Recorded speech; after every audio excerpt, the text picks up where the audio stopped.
Hi, I'm Katie with WTI, and I want to share these amazing backyard upgrades from AURAXY.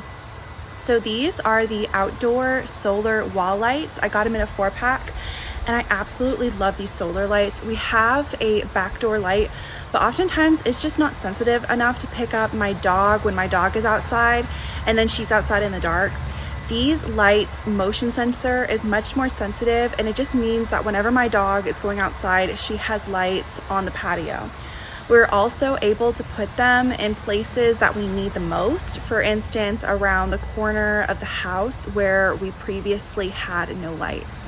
And I just feel like there are just so many multiple ways that you can use them, and they do have multiple settings that you can adjust according to your needs. My preferred setting is mode 3, where the backlight is always on and the primary light is on a dim setting. And then the primary light comes on completely when motion is detected.